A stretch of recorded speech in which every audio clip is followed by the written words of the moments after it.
For the number 3 pick. No, wait, is this the number? Yeah, number 3 pick, right? Okay.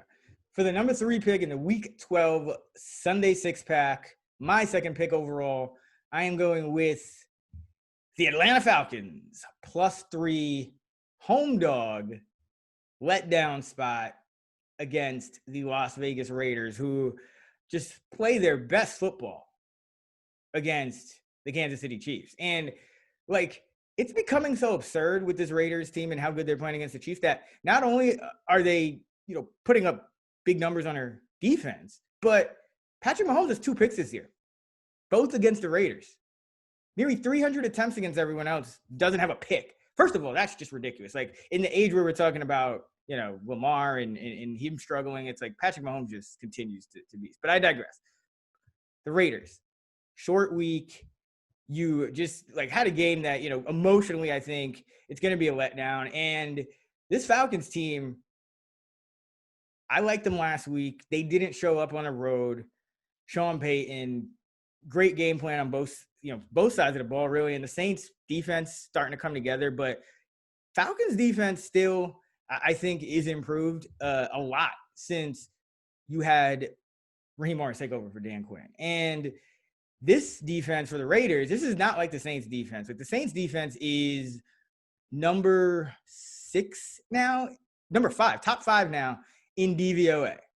So now the Falcons are at home. They're a home dog, and you're going against a Raiders defense that is nothing like the New Orleans Saints defense. And last week, the Falcons were the play because you were trying to take advantage of some uncertainty there with Taysom Hill. Would he be able to make it through a game? Of course, Sean Payton, he wins that round. So, salute to him. But now you're going through a letdown spot. You have the number 24 defense in DVOA. The Saints were number 3. So the Falcons scored 9 points.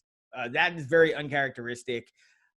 Julio probably misses this game, to be honest, but it's a lot different for the Falcons to lose Julio mid-game when they think, when they plan on him playing, because their receivers all practice in very specific spots. If you notice, when it will be like Blake behind Ridley and Zacchaeus behind Jones and Powell behind Gage. But when they have a week to prepare, for a Julio absence or Ridley absence, then that's when you kind of see them mix things up.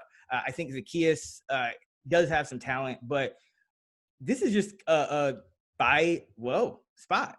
Buy low, sell high.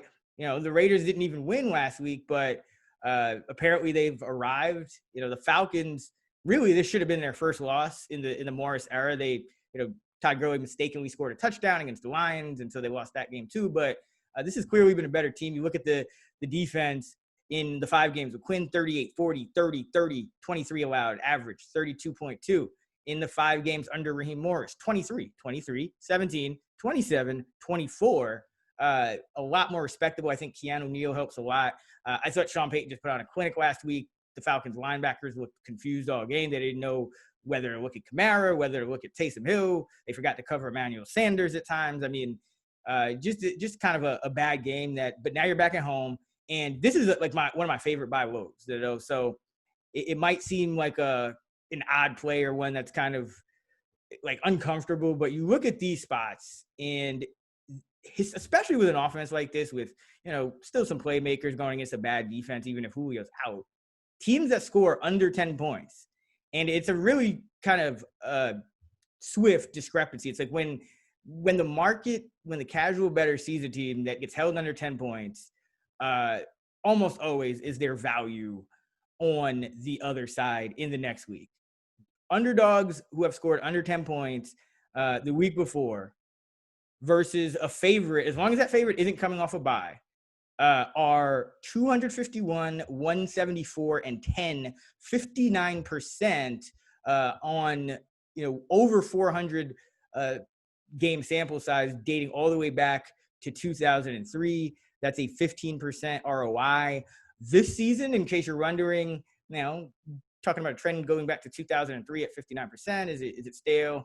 8-1 this season. This is just one of the best buy low spots in NFL betting. Home dog for the Falcons in a game. Raiders have been playing real well, but they didn't make a stop, and for a large portion of that game against the Chiefs. And the Falcons, just as easy as they can kind of lay an egg, they can get right back to it, especially with a week to prepare if one of their key guys is going to be out. So love the Falcons at +3, the home dog against the Raiders. Oh, and one more note, another one that's interesting to point out. When you see spots like this, it also kind of goes into the buy low narrative, but unders that open lower than 3, and usually it's around 2.5, they get steamed to 3. 38 and 18, 68%. So just a great spot where no one's going to trust the Falcons after they don't even put up 10 points last week. Yeah, I agree. I'll be on this. I'm hoping that Julio plays, and I'm sure if he gets announced in, this line will probably tick down. But I make it 1, and with both of these offenses going up against questionable defenses, probably a coin flip game, and maybe who has the ball last.